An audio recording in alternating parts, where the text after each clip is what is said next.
when it's time, I'll re-invite you so you can process this, because it's not fair to you to just put you on the spot. But look who's going to support you. Yeah, you do. But we'll have a brief conversation. And then when you're up here, I'll wear my mask too. But when I'm not, I'll take my mask off. But I won't make you sing. We'll make you dance.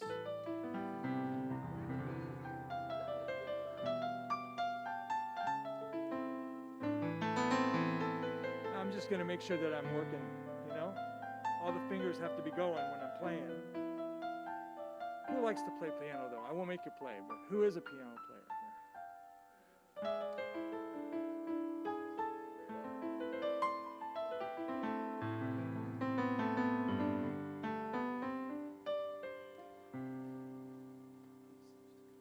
Yep. I'm going to go step over here. Sure. All right, thanks. Okay. All right. Good evening. Greetings to everyone. And to our friends and folks who are online, welcome. We're happy that you're able to be with us, whether you're with us live now or you're going to be watching later on.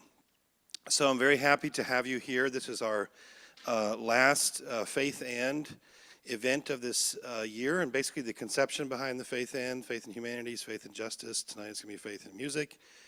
Is the notion that faith is not something that just happens on a Sunday morning. Rather, it's something that intersects with every area of our life, and that there are other ways of encountering and engaging the world that provoke questions about our deepest convictions and the meaning of life and those kinds of things. So that's kind of where the spirit of what we're doing comes from.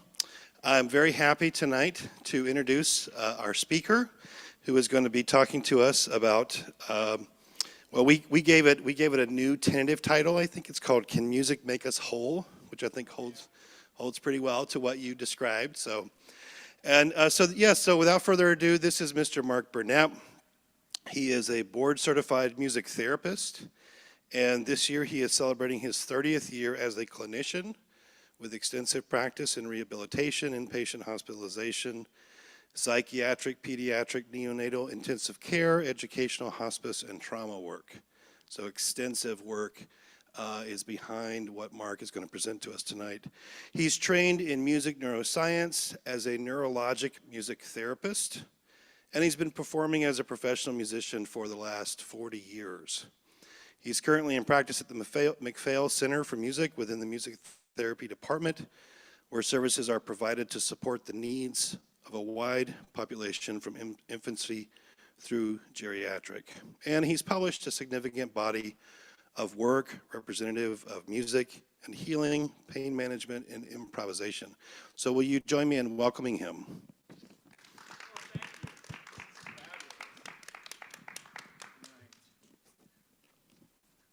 Hello, everybody, and online too. It's always great to have an opportunity to share. And can music make you whole? Is there wholeness? Let's be literal for a minute.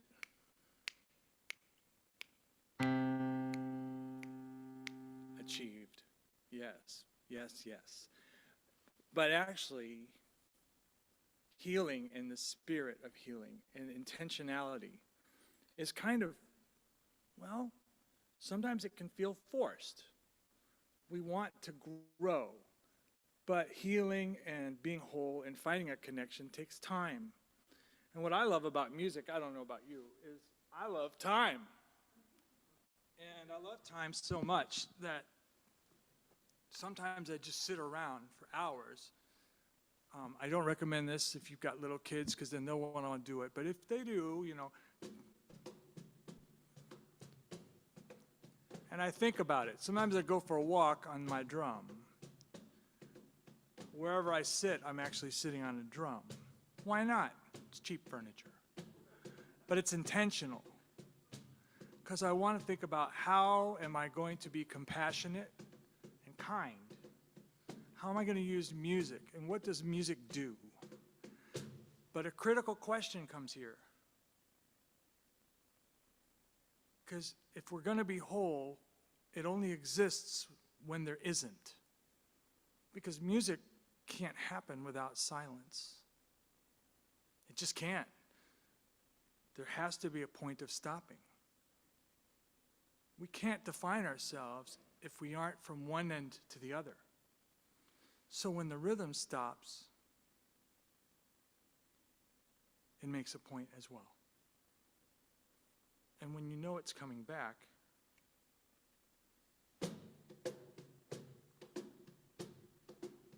it's like a friend. Wholeness. I like the term wholeness for another reason, not just the whole note. It's pretty expansive. It has the ability to mean different things in different moments, not unlike faith. There's the constant, and then there's the expressive, and then there's the spirit. And there are components to this. Our heart. Are we musical people? Do we think we are? Do we think we are? We are, even when we're not. Our bodies are doing something that's almost always happening in rhythm. Everyone talks about the heartbeat, but there's an entire central nervous system. If you listen to polyvagal theory, for example, you understand that your central nervous system literally is analyzing everything that happens. So let's play a little game with that. Raise your hand, or on the internet, in the world behind me and around me, share a yes or no thought with a hand raising. Is there a go-to song that you have that makes you feel from one place to another? Is there a song that you have? Is there some music that you say, oh, maybe it's just a clean house? I mean, come on. Now, I'm going to do snippets of music. I talked with Matthew earlier because I want to make sure that we don't have music owned by other people end up blocking what we're talking about, because that's not funny. But let's have a little fun with something here. Just a rhythm.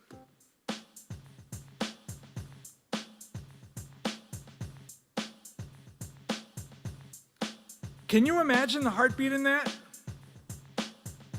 Now, this rhythm is intentional, and I notice people sense it by their movement. Yes, who likes the word yes? You like the word yes? Yes is a word, it's a wonderful word. Yes is a word I like. Yes is what I've heard. Yes is a word, yes. Right? Or, fill in the blank. Let me take you down, 'cause I'm going to. Nothing is real. And just a minute, internet, you know what I'm saying? Got to be intentional. Actually, if you listen to that song, it's got some interesting things about trying to figure out what's not quite right. And it's actually, in my mind, as a music therapist, a wonderful song to recalibrate to. Because it has the verses which are like, nothing is growing in my tree. And then it's really kind of esoteric, like what's happening? And is this John Lennon? And were other forces at this? And then you turn around and it goes back to the same part. In our minds, we go to a place that helps us feel fabulous. Well, faith is about that, right? Is that true? And it's personal. Everybody has a heart song. Sometimes it changes. I have a change of a heart song now. Change of heart. As a music therapist, when we talk about being intentional, we use sound for many different reasons. But we also have to be improvisational because we're not about us. I'm not going to perform. It's not about me. It's about being intentional to the people around us so that their needs are met.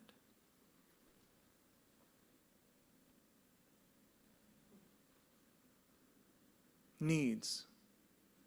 What do we need? What do we need? Well, we need to breathe, right? We need a pattern. I just served up a little groove. But we need something else. We need what we need in the moment. We need what we want, and we need to be intentional. But sometimes it gets out of control. Forced, like this.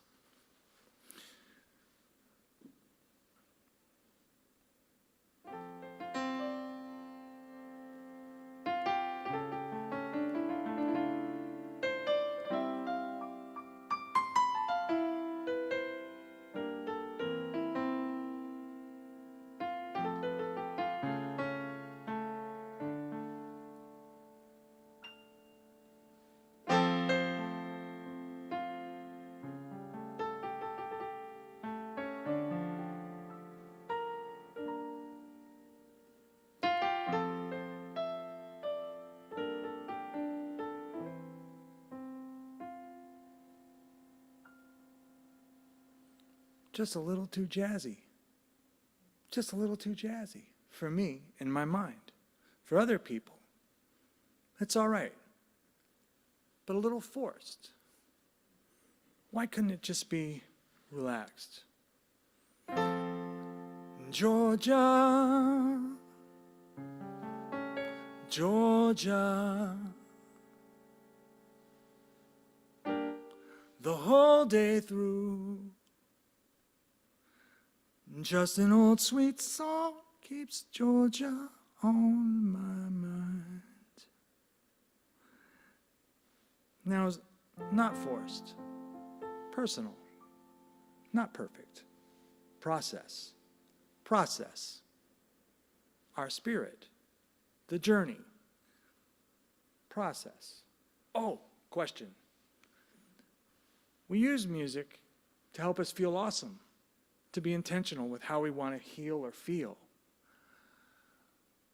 But who's ever been really angry? Who's been like furious before? Like, ooh, like you look like a penguin that's on a hot frying pan. You're like, ah, who's been that way? So somebody says to you, why don't you just calm down? How does that work? Is that effective? No, that's not therapeutic either. Usually we go more into the penguin on the frying pan, right? So this talk tonight and this music stuff is about weaving a tapestry of little seeds of awareness and intentionality, and we'll talk about wholeness. And we're going to do that using some music, but we don't want to be forced.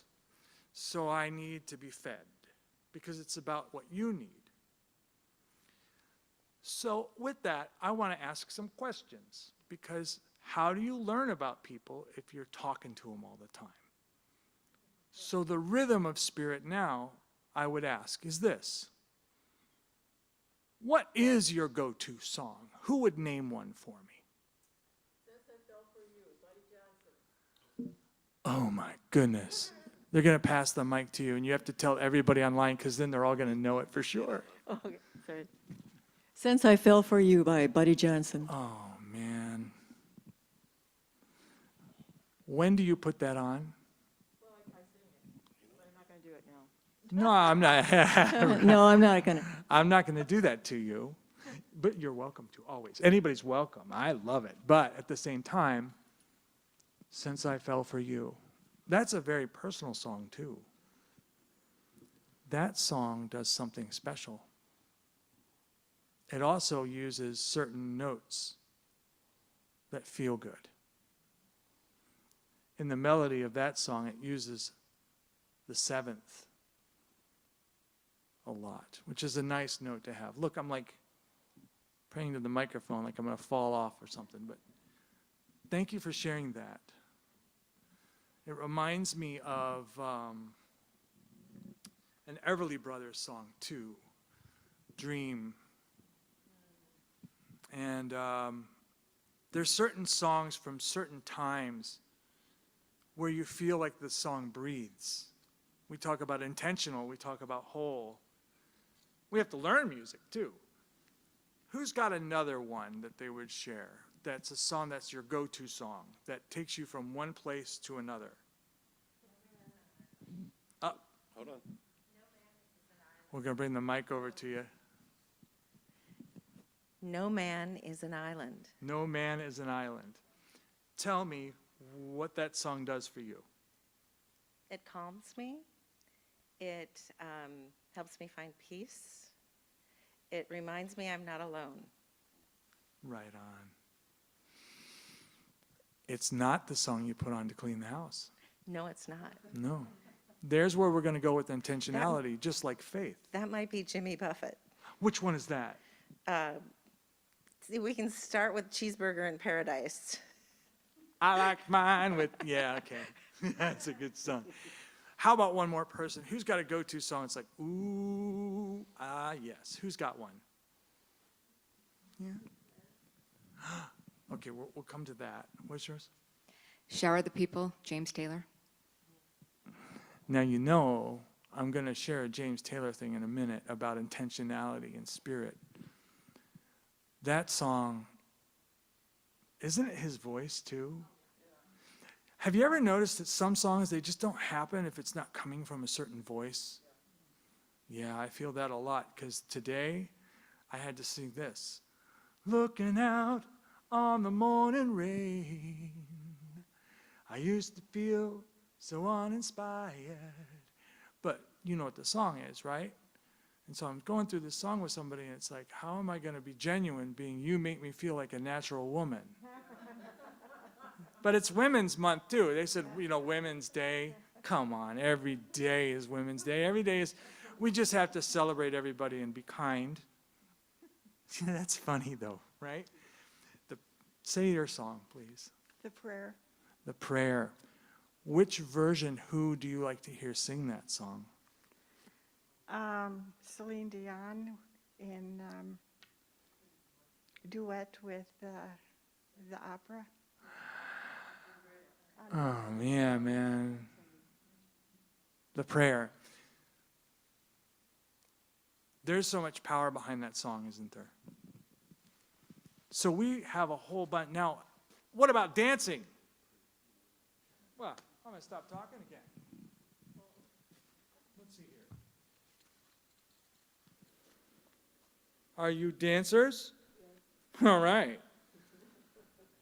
We're not going to make you dance. But if you want to dance, you can. Sometimes rhythm and music is intentional for one culture, though. In other cultures, it just ain't working out. So how do we heal and be whole when it's not matching where we are? Does this match where you're feeling right now? It's kind of fun, right? I'll mix it up, though. I'll make it weird. Yeah, so we'll follow along. Makes you want to move, doesn't it? But at the same time, if you're not in the mood for this, boom. So let's have some fun. I put that one down now. After a while, it gets a little wary on me, and I use it all the time. So let's connect some dots. Intentionality, spirit, faith, wholeness. Where are we when we are, and how do we become intentional so that we can transform what we need? You use the song prayer. Oh my goodness, that's Celine Dion. I'll just get that on for you. No, I can't sing Celine Dion. When I watch that woman sing, I'm like, how does that happen? Do you all feel that? You ever watch somebody and you're like, how did that happen? Where's that? I think I have an idea where it comes from. It's deep. It's whole body. Can music make us whole? Well, right now it is. So let's tap into our hearts a little bit. I'm going to talk to you about music therapy, but can we do a song together? Can we do that? And then we're going to think through some. That guitar right there, her name is Nadine. Mm-hmm. Now, I'm not joking. I've worked now in hospitals for years, and I work with little kids. And I'm going to tell you, a lot of the work is hospice. And before we go any further, everyone's like, oh, and I want to tell you it's about better living while we can, okay? But Nadine has had more hands on her, little hands. I can't tell you how many people, little people, have been absorbed into this so that the guitar me doesn't exist. It's just that person with the music. I have a song called I'll Fly Away. I'm sure you might have bumped into that song in your life. And I'm going to sing a little bit of it. I might interrupt it, but we won't get brought down for a song like that. No. Is it all right if we use that song as an example for everybody? Is that okay? All right. Because Nadine, I haven't heard that song in a long time, but I walked through the doors here, and this is about being intentional. I'm being intentional to make sure that I am sharing and caring, and at the same time, respectful to where I am. And sometimes being intentional means being open and letting go, seeing what fills. So I've got Nadine. I'm going to move this mic stand. It's going to make this clunky bump thing, and Matthew's over there going, no, it's all right, we're fine. So I'm going to bring this over here. It times out on me once in a while? Good. He's ahead of me. Round of applause, Matthew back there. It's okay. Now, I'm going to pick up Nadine.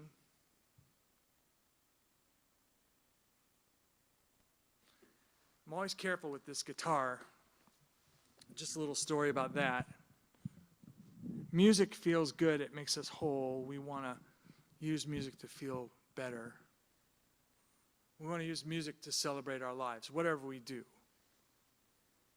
Nadine has a way of telling me right from wrong, and that's called tuning.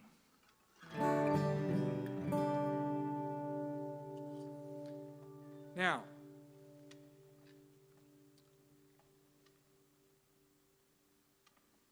I'm wondering about this song from a different perspective. Is this a song y'all sing here ever? Yeah?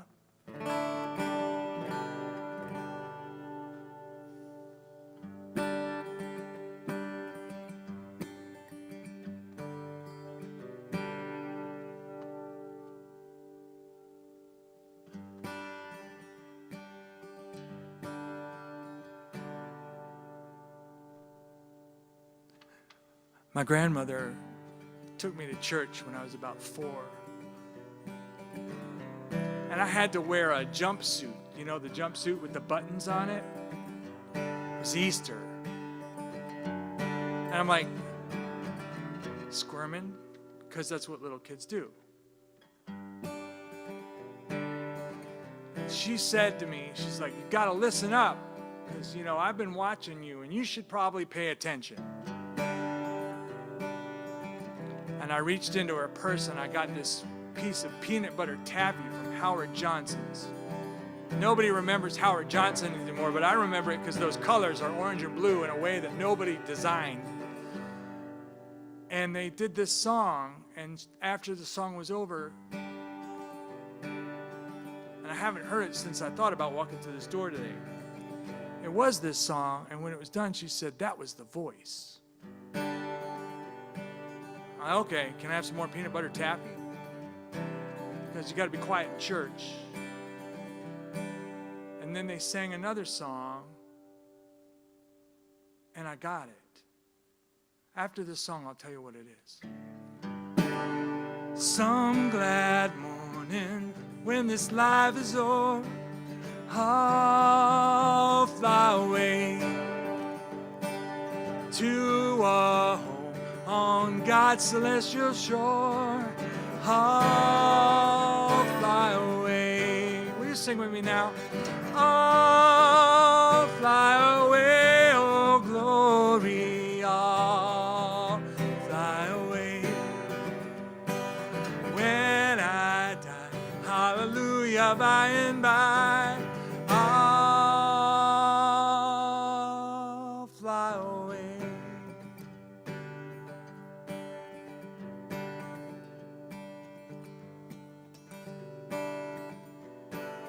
When the shadows of this life have gone, I'll fly away. Like a bird from prison bars have flown, I'll fly away.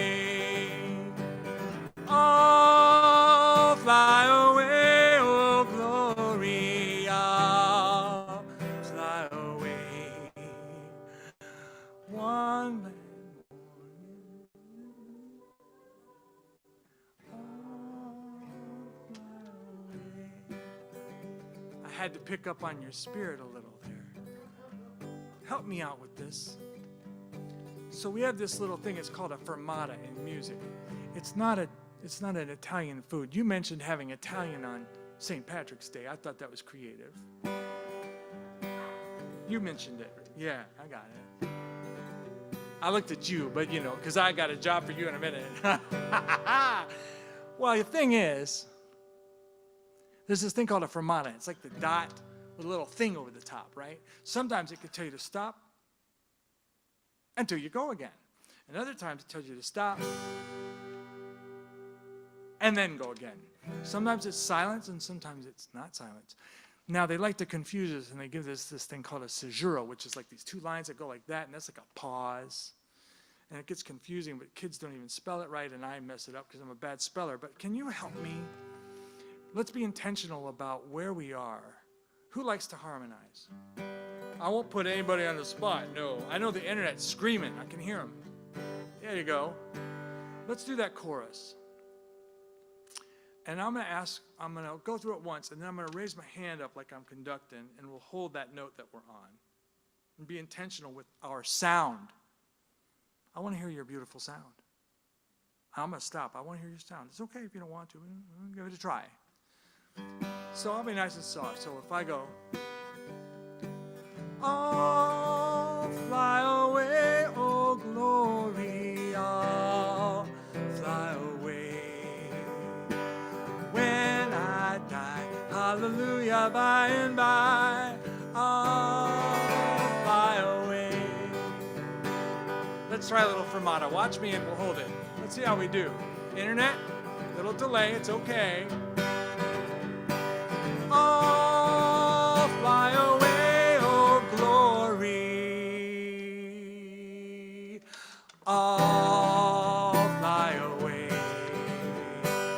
When I die, hallelujah, by and by. Oh,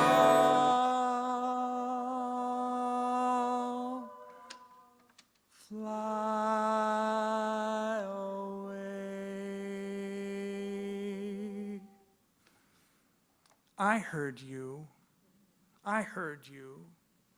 And you know how precious it is to know that we can stretch out time and have a sense together and be together and unified? I didn't practice this with anybody. No. We created a space of understanding and safety too that felt good. We hear that song a lot. My grandmother said to me, that's the voice. I'm like, oh, okay, Grandma. I'm having my taffy and, whatever. I think we did another hymn. Forgive me, everyone. I have a way of doing what's called mashups. Do you know what a mashup is? It's when you put things together like, the Beatles and, the Grateful Dead and, Kanye West. Sorry, it happens. Especially when you want to meet people's needs. And I glue hymns together. So my grandmother says, that's the voice. I'm like, oh, wow, what? And I think the hymn was the hymn, I think it was that hymn in the garden. That would have been an Easter hymn, wouldn't it? Would that be an Easter hymn? Maybe. I don't know. I was 4, wearing blue thingies that were actually Velcro, or not corduroy, because they had to make corduroy that itched as well. I'm sensitive. But they sang it, and everyone was singing, and the whole congregation was booming this thing out. And I was like, oh, wait, that is the voice. Because she later talked to me, she says, she puts her glasses down, and she goes, that's the voice of God. We're all under the creation, and she went into that, and she's like, I wonder what God sounds like. And she's like, well, it's everything you have, everything. So I was mesmerized, and I kept going to church.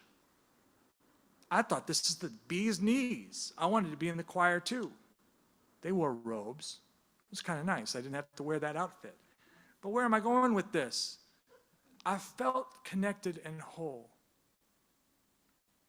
and intentional I wanted to go because I like to sing, but I wanted to go because I felt something that I didn't feel in other places, and I felt really good. I felt really good. But I didn't understand it because I'm little, I'm young. And I still like the peanut butter taffy. But she taught me that. And to this day, when I'm working with little ones,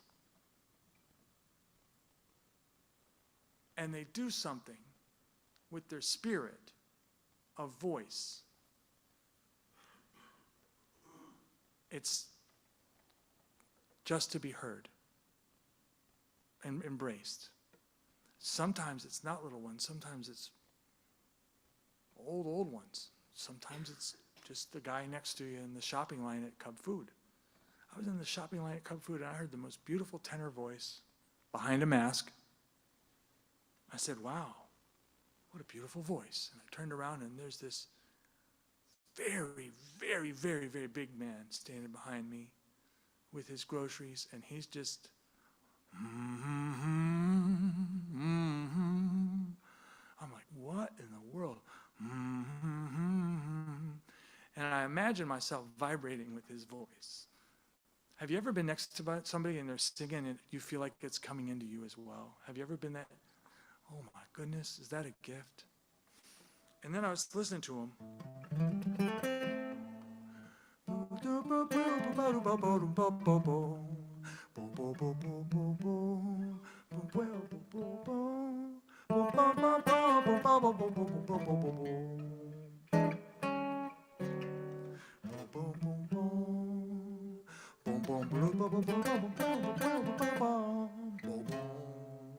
And then all of a sudden I realized in my head I was doing it, and he was singing something like, and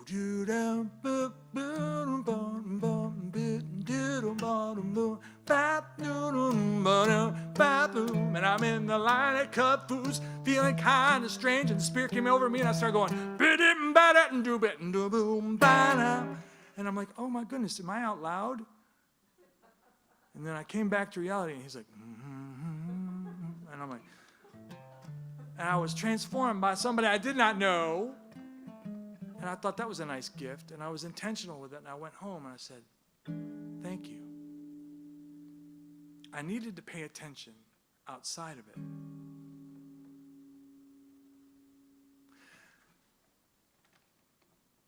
We free improvise all the time, and when we support music with people, we want to celebrate wholeness, togetherness, healing.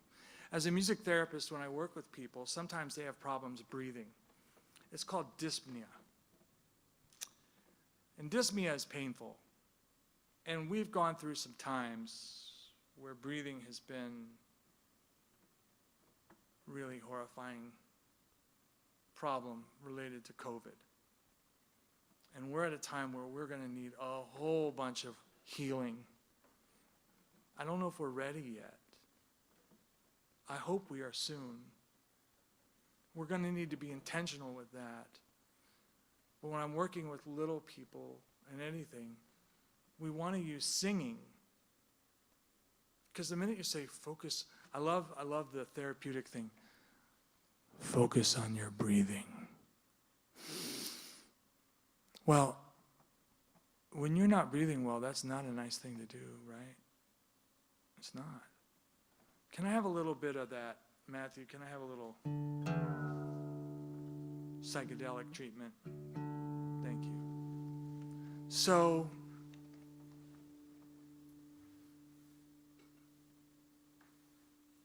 let's have some fun with our sound.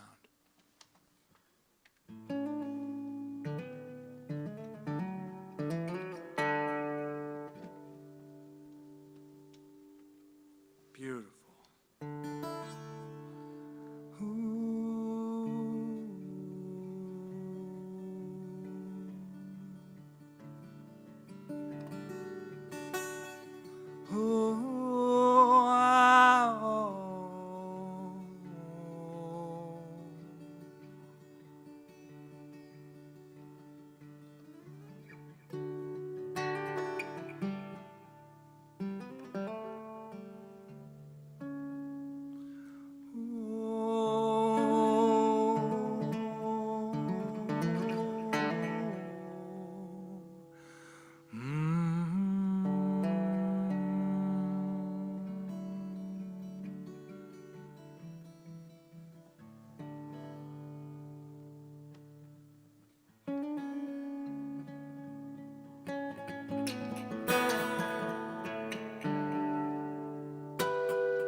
Find your own note and sound.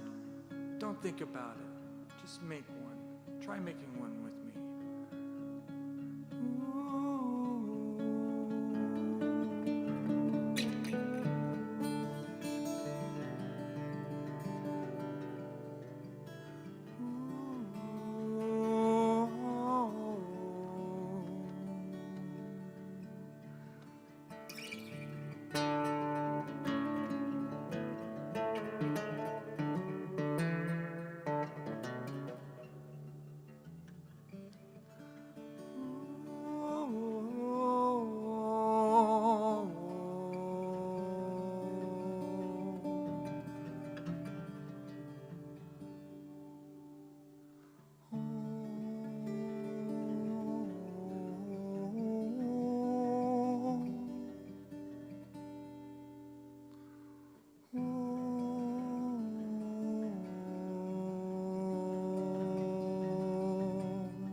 Making your own space.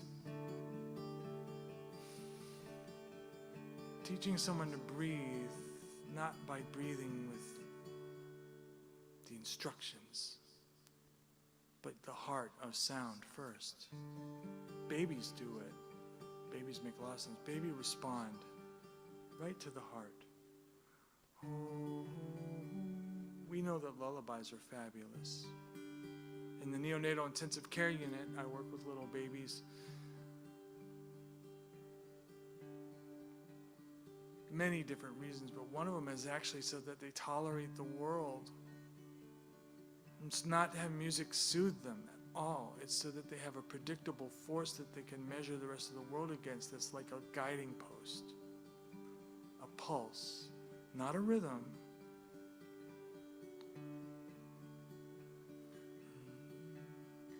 We do Twinkle, Twinkle, Little Star all the time. A lot slower, though. You wouldn't believe it.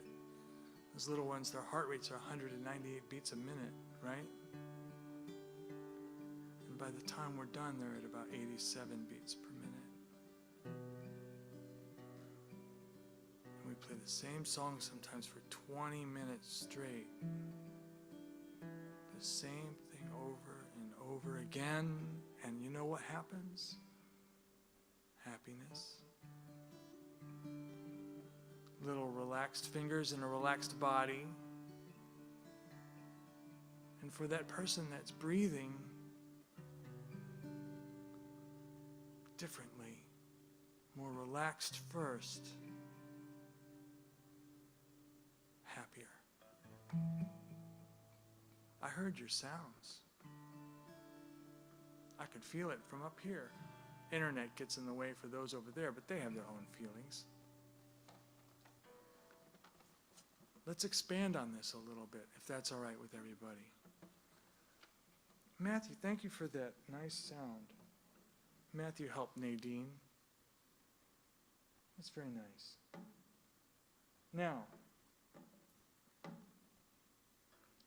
work with all sorts of things and people and situations that come along.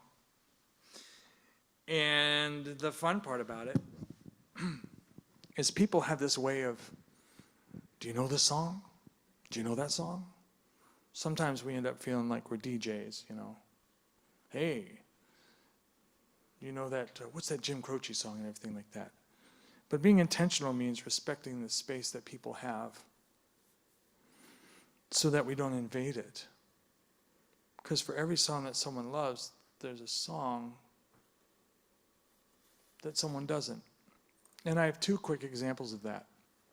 When we're intentional and we want to be whole, intentional means that we can also be biased. Has anyone heard this in a conversation? Well, my intention was that we were going to have a good time. Anybody ever heard that before? But look at this. Would you look at this? Would you look at this? Wow. I planned a birthday party for my daughter one time, and my intention was that it was going to go great. And I thought it would be fun and intriguing to take all of them to see the Roller Girls. Nope, that did not go well. They're like, Dad, they're skating and knocking each other down. And it was, well, it's kind of fun, right? We want to get our nails done. Plan B, improvisation, improv. See, because I went through and instead of doing the, and I got two mics next to each other, so I'll be careful. I overdid it with this. I was like, overdid it with the fancy schmancy. My intention was big. Sometimes being simple works way better. So when we talk about healing and you want to talk about how you can feel a sense of music and healing, we know that rhythm carries a lot of healing. Our heart, our spirit, the melody, the sound, the harmony. We held a harmony in the middle of a song. The intention of healing, as a therapist, sometimes it means that I'm going to use rhythm so that someone will walk and not fall down.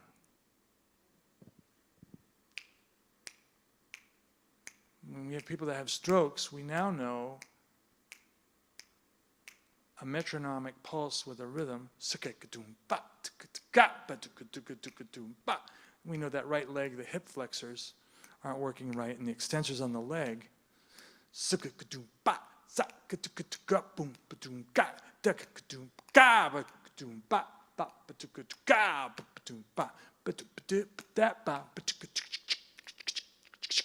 They're shuffling. I'm not going to match that. I'm going to acknowledge it. Reset, recalibrate, wait.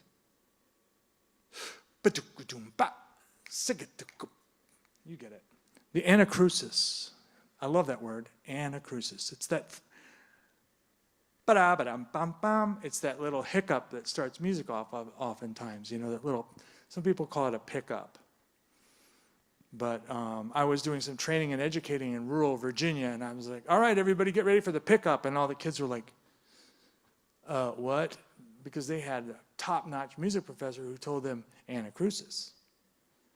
And they were looking at me like I was making fun of them, right? Like, oh no, not pickup, like, I'm like, okay. So I've got something for you about the intentionality of how music can reach some and at the other times it doesn't work for others. Because we all think we've got a great idea. Well, everybody likes classical music. I mean, come on, right? Or, what is it? The Mozart effect, which, by the way, music therapists did not do that study. Music therapists really work on the science of music, and I work with neuroscience a lot. So when we talk about intentionality, wholeness, and healing, sometimes people make assumptions like, because they don't start with the person and go with what they like first. So we're thinking about, who likes Rachmaninoff? Anybody? Yeah. Oh my goodness, almost knocked me down. Oh man.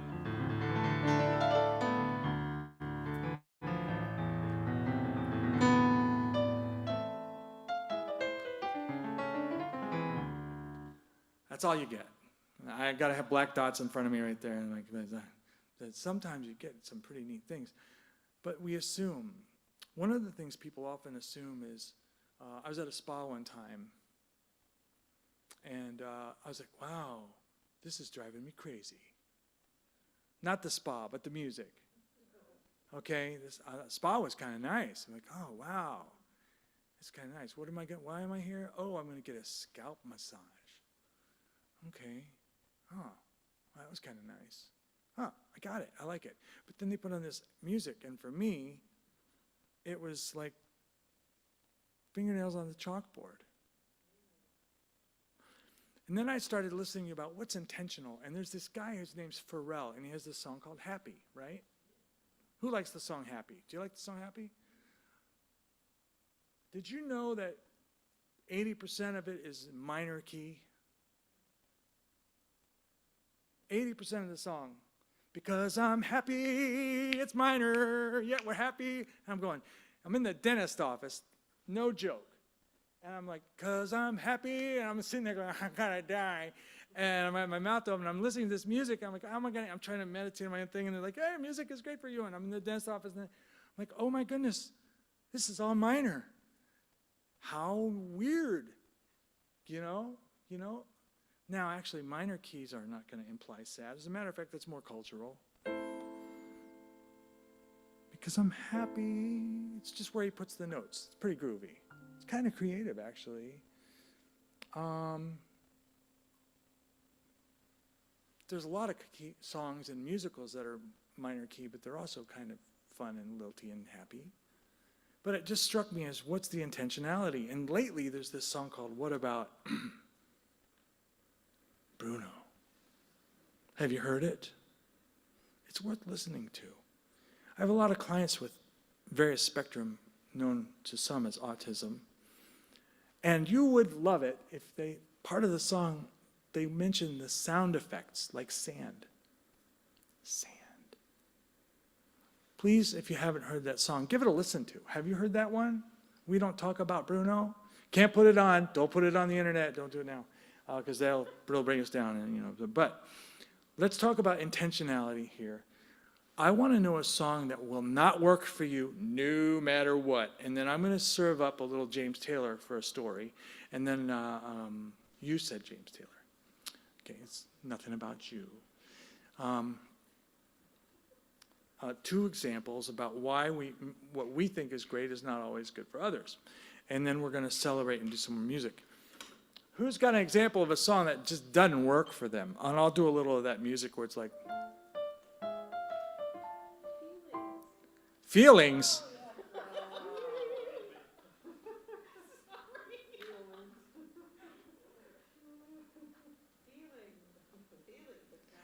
She said feelings.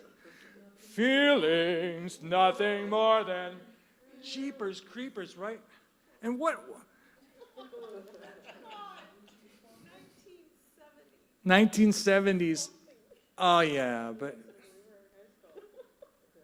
we're going to talk about high school in a minute. Let's do it now. She brought up high school. Feelings. Well, being intentional with music and having a dialogue, and we're having a conversation here. This is how we feel good and we get wonderment going.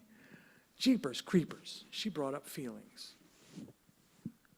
Well, I don't necessarily know how to say this, but I mean, that's what therapy does. We work with feelings all the time. And that's not a song we use.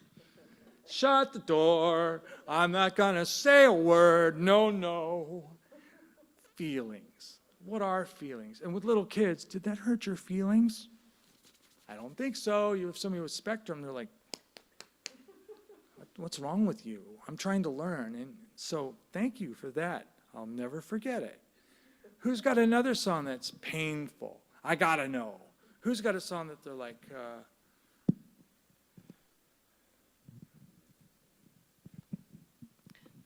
Nothing country western. twangy country western? I got a thought about that. Who else has got another one that's like, I can't handle it, can't have it, no. Who's got one more?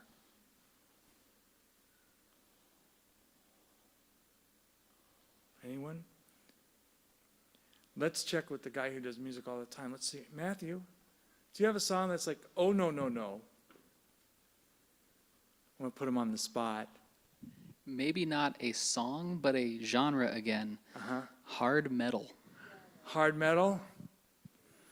Speed metal. Man, Matthew, I guess I understand, and at the same time, I think about, well, what does that do to people? I mean, is it, what is with certain music that just makes you just not feel quite right? I don't know. You start adding stuff to it, and it gets all gritty. Sometimes it's cool, though. But let's touch on some other things. I mentioned Rachmaninoff earlier. Sometimes just what we think is the nice, soothing piano music, if it's not predictable to others and they haven't heard it before, it doesn't work for them. Here's an example. If I were to play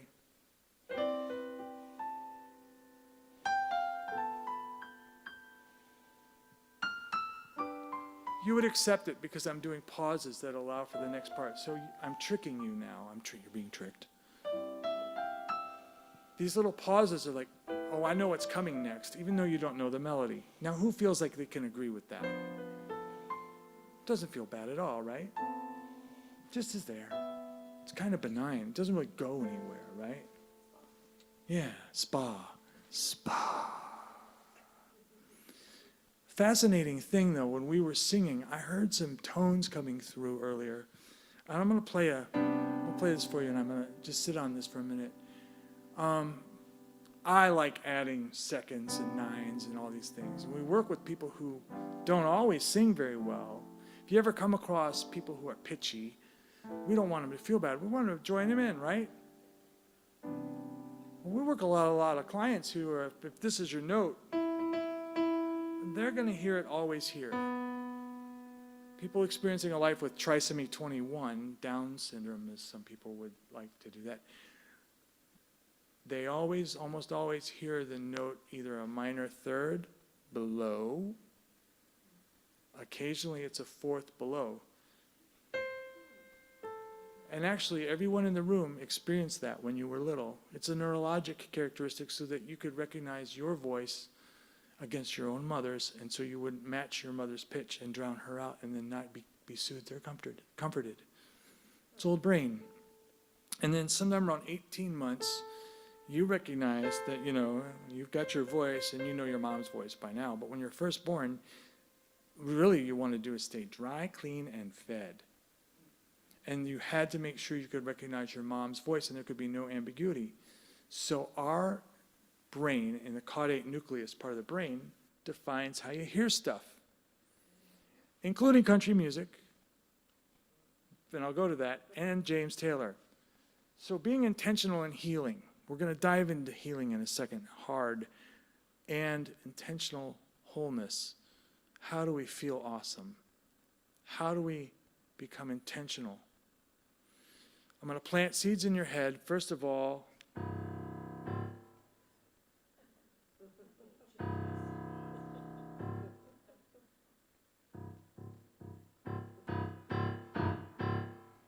now what is that, right? I know, right? Isn't it funny how we could get you like that? It's beautiful. Remember when you're 16 years old, between the ages of 12 and 18, 19, someone mentioned high school, most of your the formation of what you like and enjoy is in that period. It takes then work after that to decide what you like. I think that's why jazz is not hugely popular in the United States. We're not all like dialing the radio to the other jazz station. We're not, it's like, so you mentioned twangy. So who said twangy? Country music, twangy. There's a change that's happening in music right now, which is very intentional, and it's reminiscence. And people are growing more to like country music because of what it's not doing. It's not getting that. Now, I'm going to say my spirit is with you on the twangy part, but I'm going to bring out some bluegrass real quickly, just for a second. Where's that pick? I'm not going to be twangy, though. Me. But I am going to add a little bit of mashup, and we're going to put in little James Taylor. Little James Taylor mashed up with some twanginess. Just, I don't know. We're going to improvise. I could use your help. If you could stomp your foot. I'm stomping my foot already. If you could stomp your foot or clap along.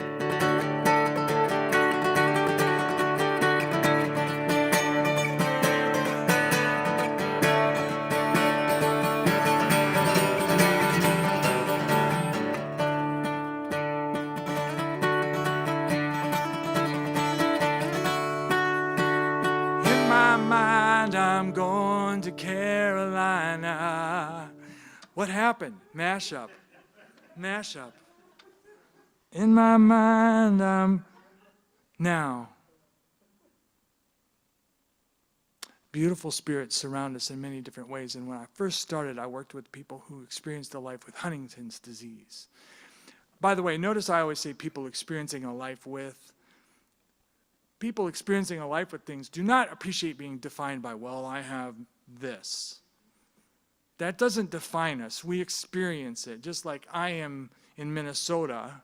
Originally, I'm from the East Coast. It comes out once in a while when I say things like, my grandpa's voice comes out, and I'm like, oh yeah, that's pretty bad.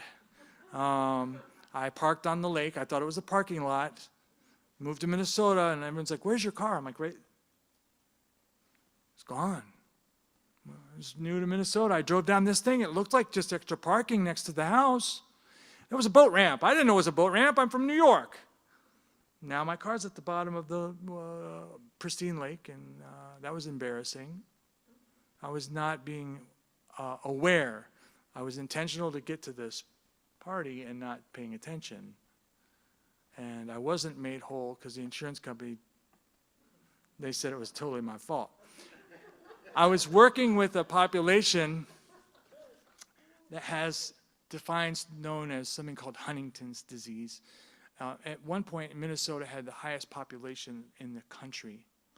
And we had a research program going, and my job was to help prevent falls.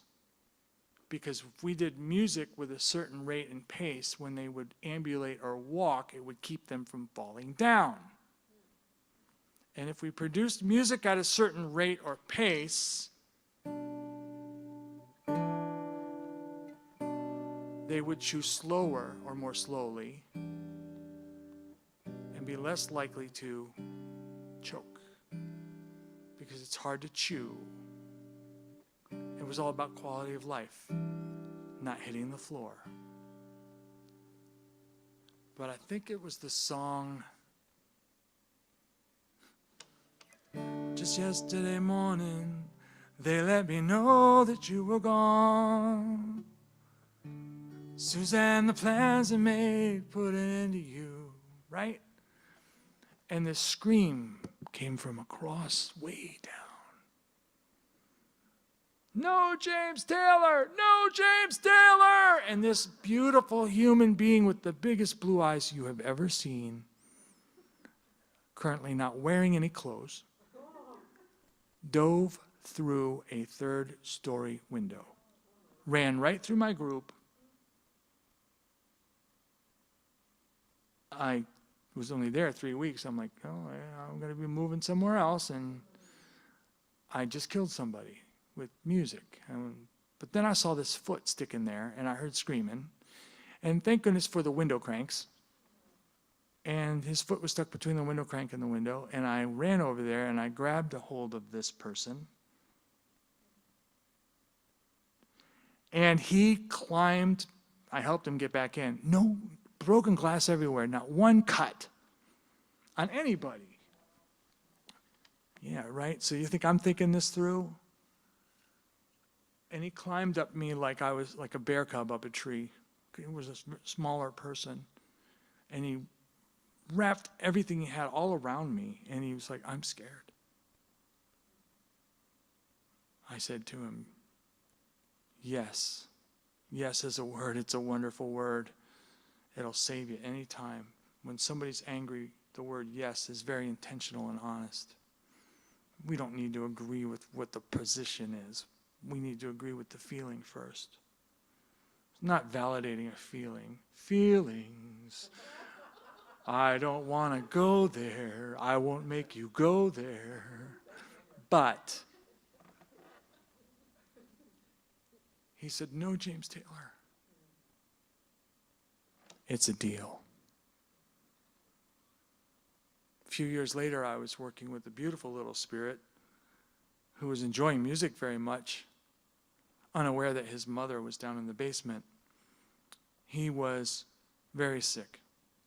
My friend Paige, who is in your congregation,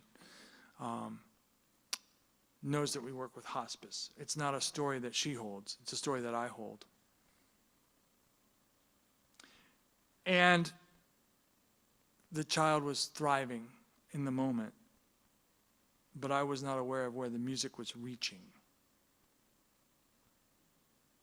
until a snow globe flew past my head and went through a window, and then another snow globe, and the most sorrowful rage.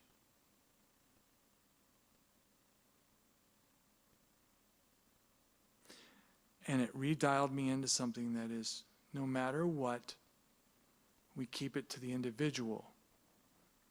If we're going to heal and help others, we have to center on their needs and be aware of where it might leak. Now, we brought up country music, and I want to bring up reminiscence, and we're going to make up a song because that's what we get to do. We're going to improvise. We'll make up a song. I'm not going to do that key. I did that key. Sorry.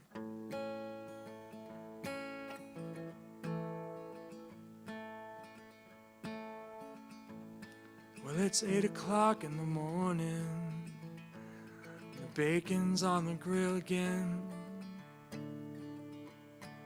And I swear the coffee's the best I've ever tasted. Yes, it's true.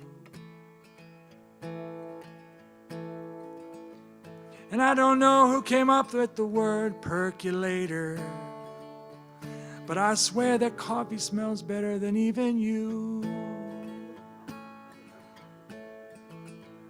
Now it's a quiet morning like anything, and my feelings are fine and tight. And I'm thinking about those old days when things were always done right. Always done right. Yes, it's true. And the coffee and you. Sometimes I think that's what made Prairie Home Companion so nice, is because it was reminiscent. But it's changing, and I think I get a feeling for where you're going with the twanginess. Because when we hit stuff like this, oh, sorry. There it is. Come on, Nadine.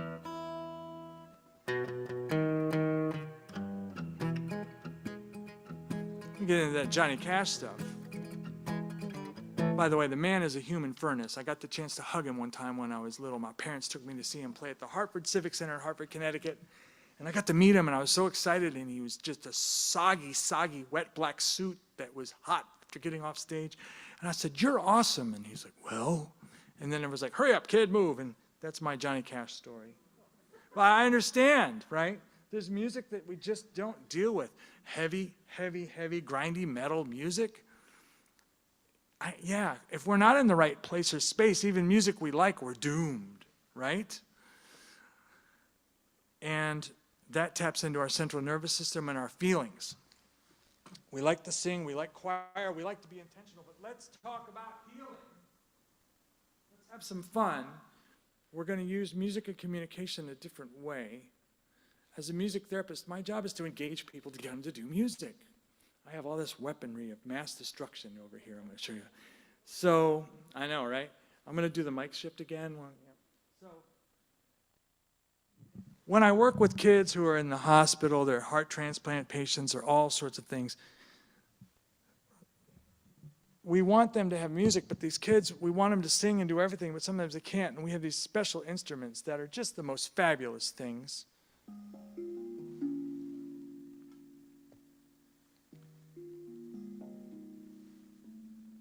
Different keys, just sharing that. We're not going to go whole tone on anybody. But we use these, and the kids, you can't make a song with this thing. It's just tuned. But they're doing something that's empowering on their own. What they don't realize is that this is vibrating their body. Now, that seems weird.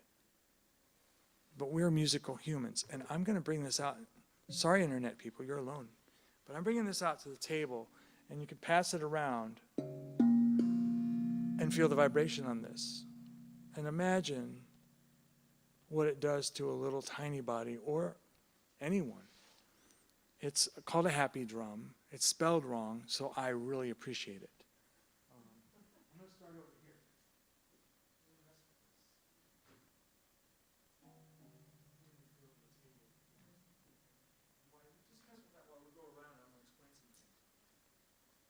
So healing, how do we end up healing? I changed mics on Matthew again, sorry. How do we handle healing with music? Well, we're not going to pick feelings. interestingly, although other people were like, oh, I love that song, right? We're not going to pick a country music song, but what song would you pick if you needed to heal yourself? But more importantly, what sound do you think you'd start with? Do we start with sound, and are we intentional? And I'm going to say this because I don't know about y'all, but when we hear sound like that, it could be spa-like too, right? But you notice how it has a pause to it? It's not invasive. It doesn't have that water sound behind it that ultimately makes people want to go to the bathroom. Healing is your power. Whatever music you like. Believe it or not, as a music therapist, I had a client who felt the most power from just Aretha Franklin. You better think about what you're trying to do to me. I'm like, wow, freedom, freedom. And I'm like, yeah. It's a cancer patient. She wants freedom.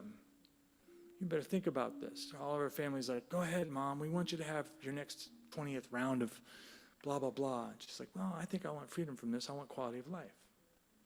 That was 14 years ago. I saw her the other day. I'm like, whoa, how you doing? She goes, I'm free, I'm fine. Yeah, great. Healing. Can you feel that drum? Yeah. When we have restless little ones, little babies, put them by their tummy. The nurses used to say, you know, we got another kid who, Paige will laugh about this. She's listening. Sorry, Paige, I invoked your name. And hey, we got another kid who's constipated. You want to get over to 426 and do your thing with the happy drum? I'm like, oh, I'll be intentional with that. I leave it with the parents. I'm like, empower the parents. I'm not going to, you need to hear, plunk. There's no rocket science in that. Music is intimidating at the same time, right? Right? All these people are watching The Voice, and they're watching American Idol, and it's like, oh, I don't have a good voice, and I don't want to sing. And then some people say to me, I don't have a good voice. You have a beautiful voice. You may not have learned how to control it like a wild dog. But how do you know that's not just the grooviest thing ever? I mean, let's face it, Bob Dylan. I like to, sorry, Bob, but I'm going to pull this out. Bob Dylan at McDonald's. I'll do it. I'm going to do Bob Dylan. Sometimes we have to laugh for humor. Sorry, Bob, but I'm not sorry at the same time because, you know, you got a good sense of humor. We can tell by the way you dress. Bob Dylan at McDonald's. Drive-through. I'm singing large fries and a chocolate chicken. I'm a, oh yeah, sweet and sour sauce for my nuggets. And I think I'm going to have the opportunity to. Now, yeah, that's intentional at the same time. We have to use humor. Healing is fun when we laugh at stuff. I, every Thanksgiving, drive my family crazy with the song. Who knows what song I might be thinking of? Anybody? Yes, Alice's Restaurant. You can get anything you want at Alice's Restaurant, except in Alice. I always love that part. You know, it's like, when we went down the Volkswagen Micro, it's a story, it's 29 minutes long, and the DJs loved it during Thanksgiving because it was intentional so they could have a break and put this on at the record, and the thing keeps playing, and it's a tradition everywhere, and you can learn about how you can end up having glossy photos, and my kids are like, what are glossy photos? Because it's pathetically unfortunate that they have grown up on the internet. Oh, man. We made it to Alice's Restaurant. So let's talk, I know, bringing the faith to it. So rhythm and music and spirit and everything like that. When we're too serious, we become intentional in a way that's forceful, right? Man.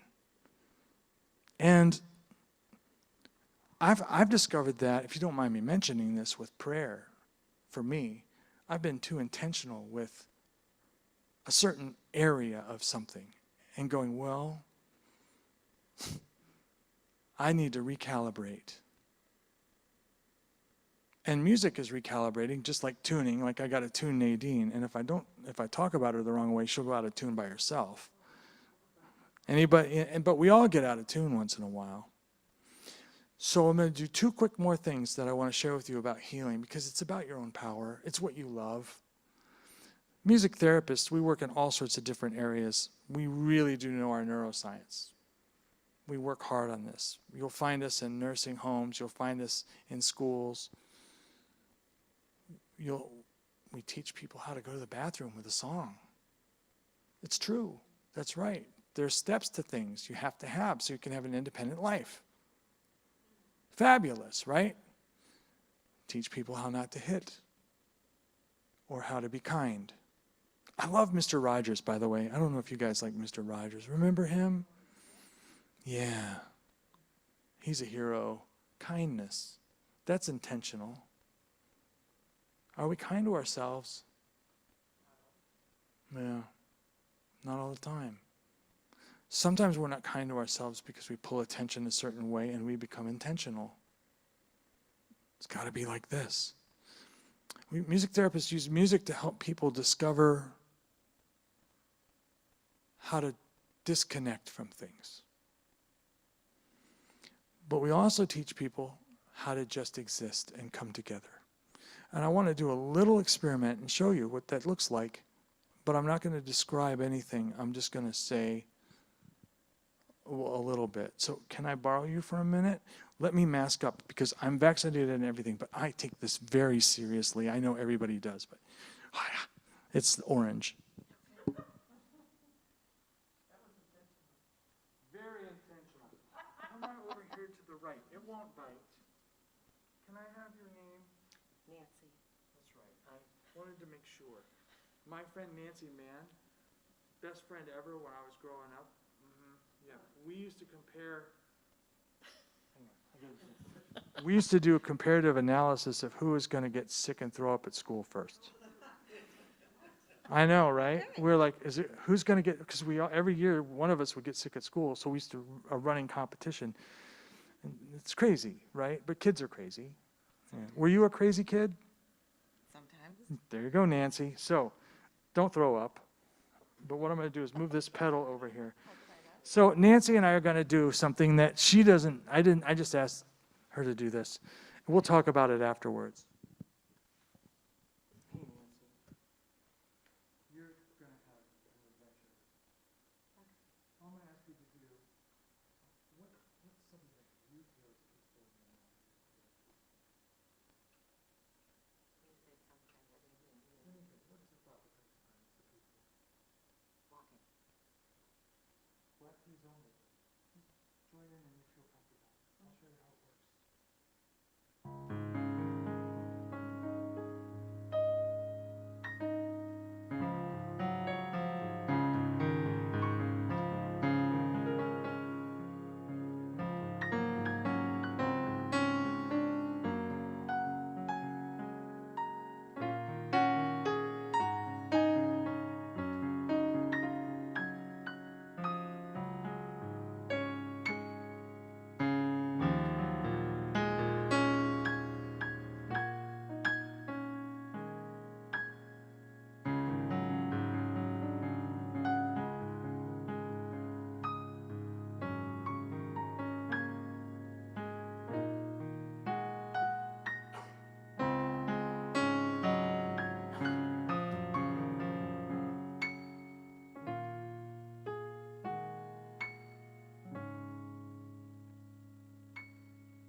That microphone. Okay. I'll use this one. I'll come over here so you feel comfortable. Yep. Now, did we practice that at all? No, we did No. not. How did you feel about that? That's the best piano playing I've done ever. Well, let's talk a little bit more. What do y'all think?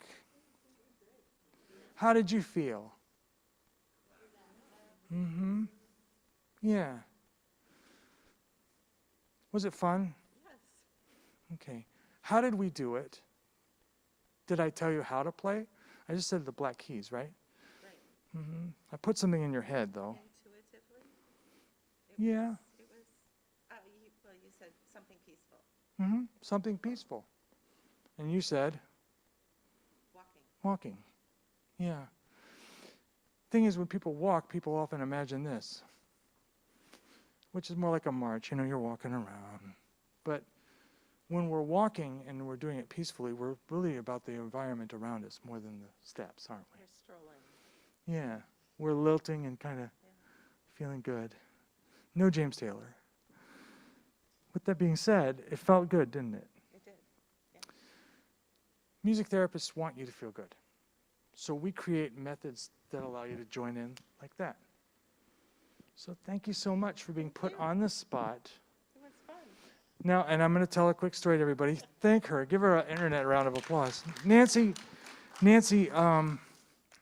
we're intentional about things because we know, like I've got these 3 bowls over here. They're Father, Son, Holy Ghost. No offense to anybody out there, but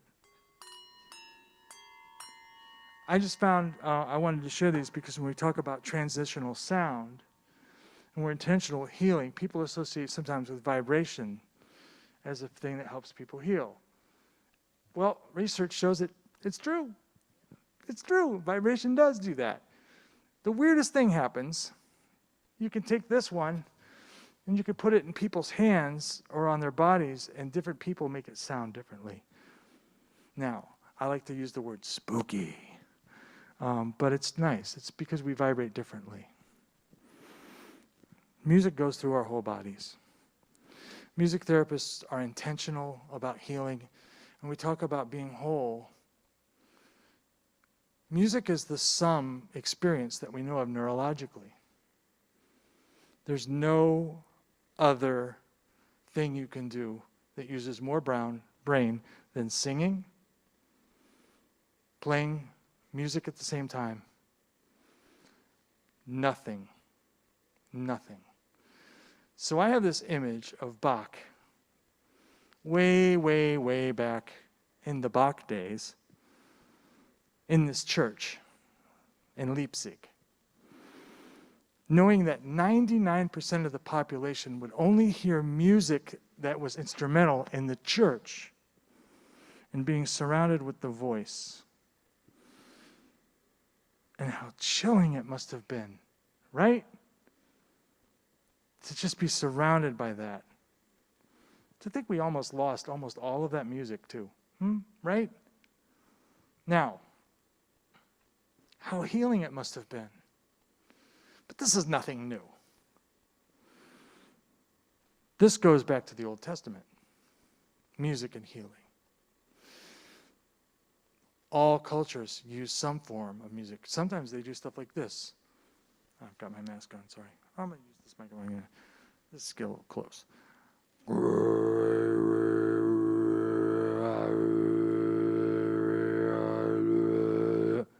Join in.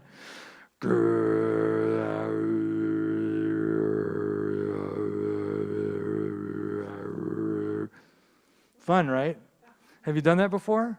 No. Try it with me one more time. Now you're going to say, how? It's not music, or is it? Give it a chance.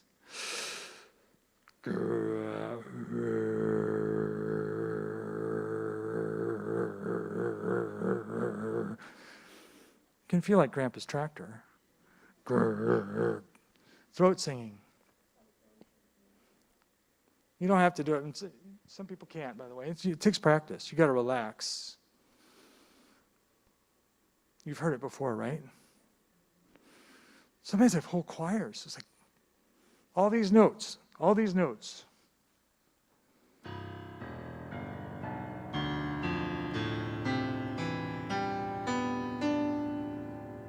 All at once with this, all doing that. I swear to you that it's like the window panes are vibrating. There's no sound system. Sound is healing. Turn up your sound and voices. Wholeness, music, rhythm, everything that your body involves intentionally. Intentionally can heal. It takes time. It takes time. Just like music, healing takes time. It's time travel. a quarter note, an eighth note, the beat, the rhythm. Beat stays the same, the rhythm can change. The beat stays the same, the rhythm can change. Shave and a haircut. Nice. So you needed time travel to do that. You time traveled with me, very nice. Let me take you down, 'cause I'm going strawberry fields. Dum, ba-da, da-ga-ga-dum, boom. And nothing is real. And nothing to get hung about. Oh, very good. Get into it, sister. That's the way you do it. Nancy's in there. She's got her groove going. So, let's talk about healing from your perspective. What questions would you share or ideas do you have? What do you want to know about music and healing? Intentionality. I'd like to hear from you. Okay? And you know what? Can we use, yeah, you get the mic. Sorry, I was holding this thinking I took it. Thank you.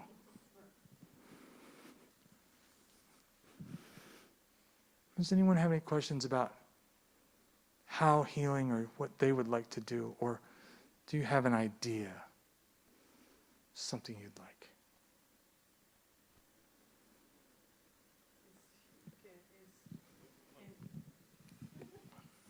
In your job with children, is healing with music more often just kind of a one-time sort of spontaneous thing and then it goes away? Or is it a healing that has a long-term effect? And if so, are there different things you do for it to be a long-term effect versus just, I have to help this child right now, short-term? All right. Great question. That's called dosing. I can do stuff that will permanently influence everyone in a positive way. We don't do mean things. We can create earworms. You ever had a song get stuck in your head? I'm not doing that to you. But I use that Bonami shave and a haircut too big. I mean, that just puts you in a place, right? Boom. So that's dosing. When I work with kids, sometimes I'm going to use a real example of a song. It goes with the book.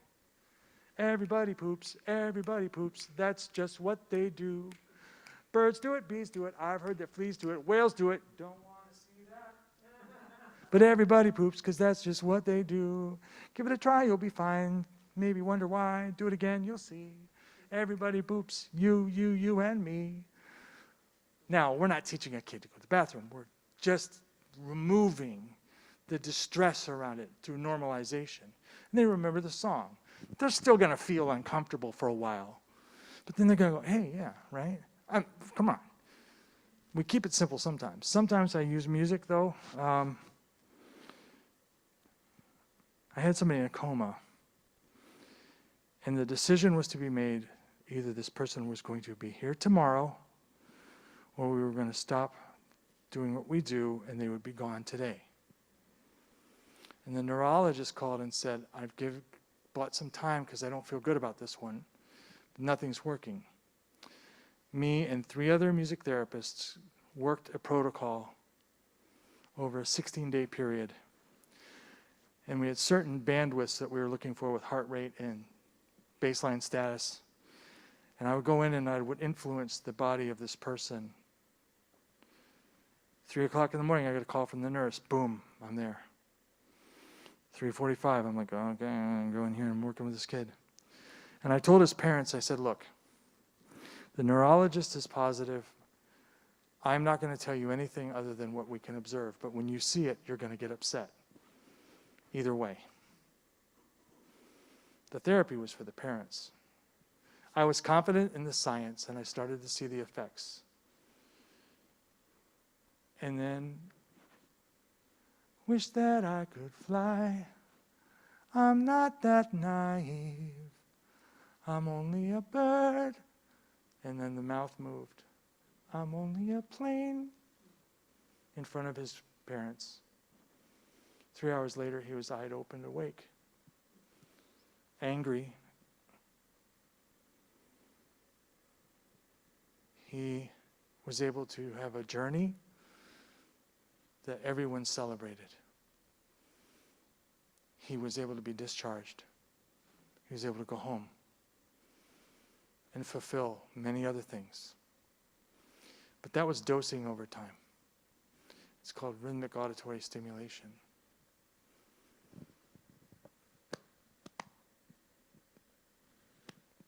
I'm not tapping on him, but you guys, now you know what's coming. We build an anticipation, and that's time travel. The brain seeks information to keep the continuation going. There's so much more to talk about. Dissonance, all sorts of things. Any other questions? I know we tweak time. An online question. And I also have a question as well, but let's get that online one. Is music therapy used for physical or neurological health, mental health, anxiety, bipolar, PTSD, or both? Yes, all of the above. Yes. So I'll do some great examples of this. Let's use anxiety. I want to use anxiety for a second. When we have somebody experiencing Parkinson's, anxiety is often very nasty because we're fine in the moment, but we know our medication might start to wane and then we're going to have some problems. Or all of a sudden our body starts to change and lie to us. The feedback isn't there. We use musical strategies to help compensate that movement, at least to get to a point of safety by building that awareness. But it's only appropriate if the person can cognitively remember certain steps. The danger here, and why we're music therapists and why we're careful with that, is because you can teach people to do this, but you should not, because then it gives them the overconfidence because they're not able to cognitively recognize, oh, I shouldn't do this without help anyway. Because the last thing you want to do is build confidence so that grandpa ends up going down to the basement to do laundry. No bueno, not good. Another example for neurologics is someone, brain injury clients. I work with them all the time. Speech, the ability to articulate clearly and get the tongue to work the right way again. It's very difficult. I would reference someone we celebrate, Gabby Giffords, who is a senator from Arizona who had an unfortunate engagement with somebody who was mean. And she recovered, but it was specifically because we used music therapy techniques that activate different parts of the brain to then indigenously rewire so she could communicate. I had a World War I vet when I first started. We got to go back. He was the most beautiful guy ever, and I'll always remember him because he had these huge ears. It's like, those are the biggest ears ever, and he was extremely tall. I'm like, how could you be in the military? He was like 6'6". Like, aren't you going to get shot at because you're that big? And he was like, well, you know. But he had a stroke and he lost his speech. And all we did is we used songs so that he could get through his life. And he was there with his wife, and he's like, well, I love you, Claire. I love you, Claire. And she, I love you too. I want to go to Denny's for breakfast. My Bonnie lies over the oven. I want to go to Denny's for breakfast. Double eggs for me. Or, and he would he would get the gas. He's like, I fill her up, a hoom papa, mow, mow, I fill her up. He could sing it, but he couldn't fill up the tank. No. People were like, why is he always singing? He's such a happy guy. It's wonderful. With that question, another thing is, music therapy is found in all areas of health and rehabilitation, and we are reinforced. We have waivers that support it, insurance and various things can. But we collaborate with occupational therapy, physical therapy, psychology. With anxiety, for example, one of the things we do is we use songs that teach anticipation. Anticipation. You knew it was coming. Who knew it was coming? I heard you. Man, you were time traveling again. See, and music is time travel because you do it in the real time. Ba-dum-bum-bum, ba-da-da-bum, ba-dum-bum-bum. And then you're evaluating, well, that was how it sounds, right? And if you're harmonizing with other people, like, is that right? You ever been there where you're like, is this the right note? Anybody ever been there before? I have. 20 times tonight. So we're all over the map, and we have specializations in that. You got a question? Yeah, it sounds like, and it'd just be interesting to hear a couple of examples maybe. But that certain instruments are particularly good at doing certain kinds of things, at reaching certain kinds of spaces and places. Is that the case? And so like, if you're working with a particular person who has a particular diagnosis or experience that they're living with, you're going to say, I'm not going to use the piano for this, or I'm going to use the guitar, or I'm going to use the drums, or like, so how does that, maybe give us a couple of examples or something like that? That's a great question. It really does come down to the individual. So we're trained to use everything and anything we can grab. And it gets weird sometimes. I'm telling you, the guy got a didgeridoo over in the back of the car, and it's what they need, what people need. Even if you don't, who does not play guitar? Who does not play guitar? Well, you know what? You do. You actually do. You just don't know it. That's what music therapists are trained to do, because we want to meet their goals. So I'm going to show you real quickly. Watch what happens. Oh, this is fun. But I am going to unplug Nate. No, I'm going to keep Nadine plugged in. Can I borrow you? Yeah. I'm wearing my mask still. I feel good about it. You get to meet Nadine. Okay? Do you want to sit on the drum or on the bench here on the stool? What do you want? Okay. So I won't make you play the drum. I don't know your name. Elaine. Elaine, meet Nadine. I'm going to keep her plugged in. Now, thanks for asking that question. So, you've never played guitar before? Never. How fabulous. You know why? Because Nadine, are you nervous about it? Yes. My husband's watching. She's going to want a guitar. Let's have some fun. Watch what I do. Her husband's watching. What's his name? Bill. All right, Bill.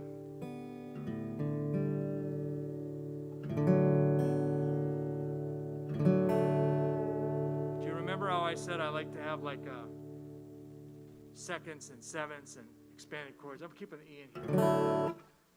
Here. Just no country music, though. Okay, I'm just kidding. Move it over here. No problem. Hold Nadine like that. Now just rest your hands like this. Just strum it. Do it again. In the morning when the sun rises all through the day, may you get what you need and wish come your way. Oh.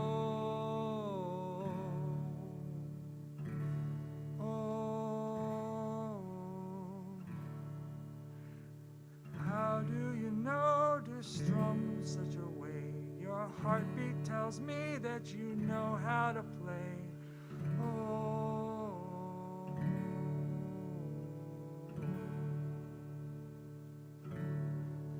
At the end of the day, may you get what you need. May your heart find the space to see what you see. May you feel the feelings that come to be.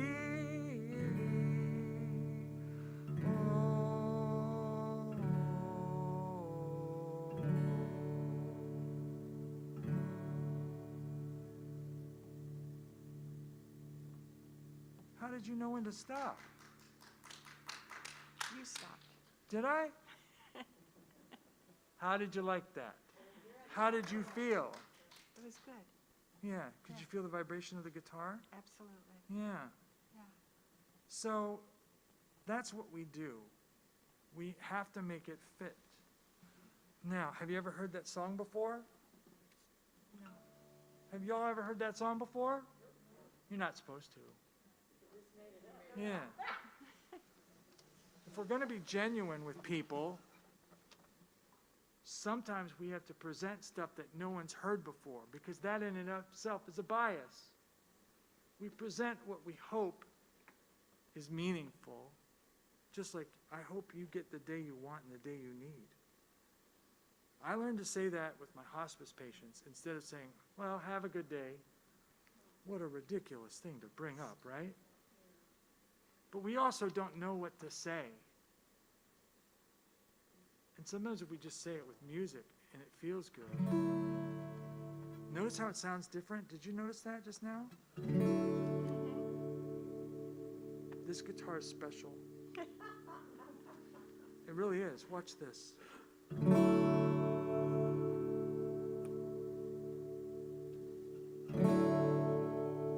Change the vibration. Yeah. You will vibrate different than I do. So we pick instruments that really do become personal to the person.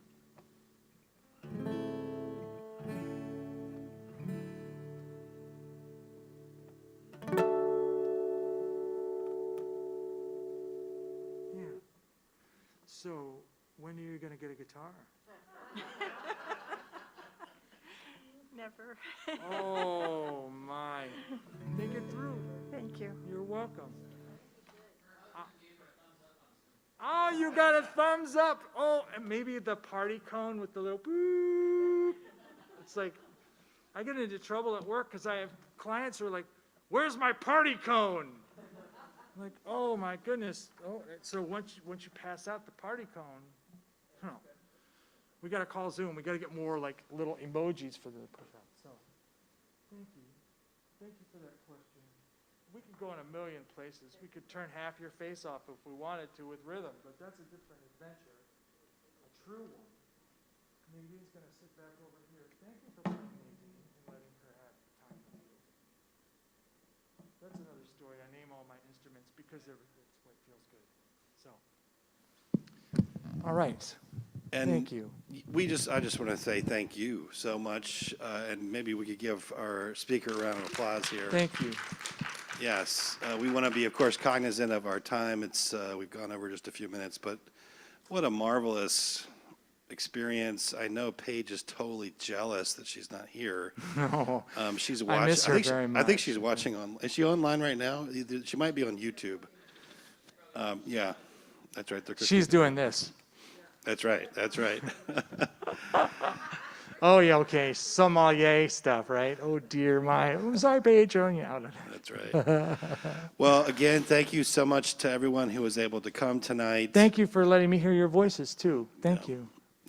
Let me just say a quick word, and then you can obviously stay and interact with Mark. I think he'll be here for a little bit, but let's pray together. Lord, we thank you so much for our friend Mark and for the extraordinary work that he has been called to do, the experiences which I'm sure have been beautiful and painful.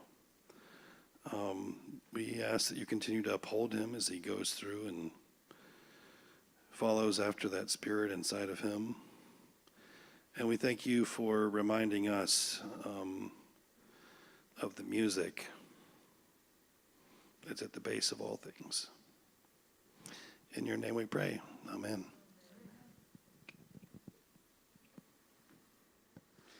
Well, thank you for this time together.